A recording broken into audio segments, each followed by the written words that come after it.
Hey, it's the passion of my homeboy Big T. Right now we at about just over 500 subscribers. Help us run that number up and get to 750. Like, comment, and subscribe. Thank you. Don't forget, R. Kelly proffered. When he got locked up, he proffered. And for all you street niggas out there, you know what a proffer means. That nigga told. And he told some shit. Jay-Z ain't been around. Jay-Z ain't been saying nothing. Jay-Z has been super quiet. Why has Jay-Z been super quiet? Then all of a sudden, now you say he step out on the stage. You hear that they about to do, allegedly, a little series about somewhat of a surviving Diddy now. But Jay-Z stepping out right now. What have Jay-Z been known for? According to social media and all this, he's been one of the best leveragers. When his popularity is falling, he grabbed the next hot thing. He grabbed a hold of Kanye West to keep himself relevant. And now he got the hottest thing going. Beyonce. What did Boosie say some years back? When I think it was Vlad or somebody was talking about how Jay-Z is popping. Boosie like, no, he ain't. And Vlad was like, hold on, wait a minute. And Jay-Z said, okay. Boosie was like, okay. When you go to the club, who you hear playing? Boosie was like, I'm playing in the clubs. And started pointing out who played. He said Jay-Z has not been relevant for a while. Now, people looking at him like he maybe be unk or, you know what I'm saying? He gets respect. But far as with these young kids and stuff, they not looking at him. My daughter the other day, I think it was a while back, LL Cool J got an award, I think from the president some a while back. And she was like, he was a rapper? Only thing she knew of him from is acting. So these new generations don't know the Jay-Z that we know.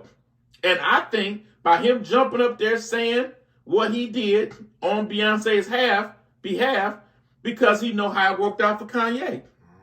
And he can't afford for Beyonce to move fully, she's in it, but to move fully off into the diva status. Because it does not benefit him. Only way you still hear him being talked about or any of that is because of Beyonce.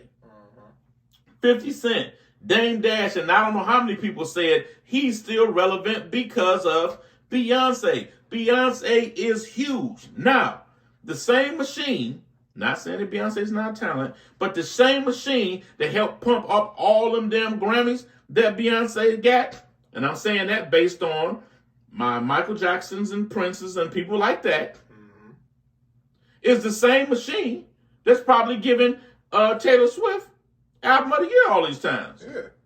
So now, since you didn't made it, you don't want nobody else to get none? Exactly. So I looked at that as being selfish. I looked at that as being entitled. And so on. For you to jump up and do what you did when Beyonce, not saying that she's not talent, was a somewhat benefactor of the same machine that you're saying that's doing what's being done for Taylor Swift. And based on what social media and so many other artists have been saying about Jay-Z over the year, that Jay-Z is all about in the interest of Jay-Z.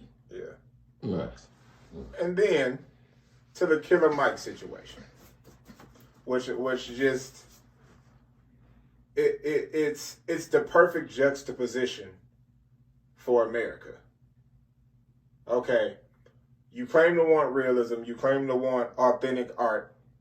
So authentic art exists. We'll say that's the Killer Mike. You award it, but yet and still at the very same award show in which this man wins 3 of the great Grammys, he gets detained by security because they don't recognize who he is. And to that point, I haven't looked directly into the situation fully, so I don't want to. I did. Well, then I'm pretty sure if I'm wrong, you'll correct me. Does that just seem a little odd that a person who I'm pretty sure he had an entourage with him, I'm pretty sure he didn't pull up to the Grammys by himself trying to get in, that someone who's with the entourage trying to get into the Grammys, I'm pretty sure security got radios. So if you couldn't hop on the radio and be like, yo, I got a gentleman saying he's yada yada, to resolve this as opposed to having to detain this man and lying about him assaulting you, which is why you detained him, and he's the motherfucker winning 3 of these boys, like that's America. Well, I look at that a number of ways.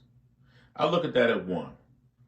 First off, I didn't watch the Grammys, but I heard that they didn't even televise the hip hop part of it. Or exactly, anything. which they normally do not do, unless it's something they can use. And then Jay-Z used the example of when they haven't done it before and they boycotted, but the boycott didn't work as good because they went home and still watched it. And then he made a statement, I hope we get it right this time. People didn't understand that was a veiled threat.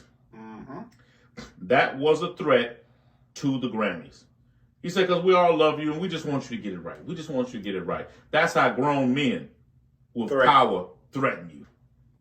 Okay? Second, now, whenever you win awards like that Killer Mike won, you always get an opportunity to do it. Acceptance speech. Exactly. You speak. Everybody know that Killer Mike is a damn good orator. Mm-hmm. He speaks very well. Everybody knows what he's on when it comes to the African American community and things of that sort. And he's very good with communicating it. You didn't even get this man a chance to even do his acceptance speech? Is that because maybe this moment was queued up for Jay-Z and not you? Because if Killer Mike would have spoke on that stage, you would not have heard nothing about anything Jay-Z said. Yeah, it would have been. You can put your money on that. So was that arranged? And maybe you knew what Jay-Z was going to say, and Jay-Z delivered it with love in a professional, but grown man CEO type way. Yeah. When Killer Mike wouldn't have spoke that way, but would have spoke to the common folk, and it would have been extremely effective. Now, here's the next thing.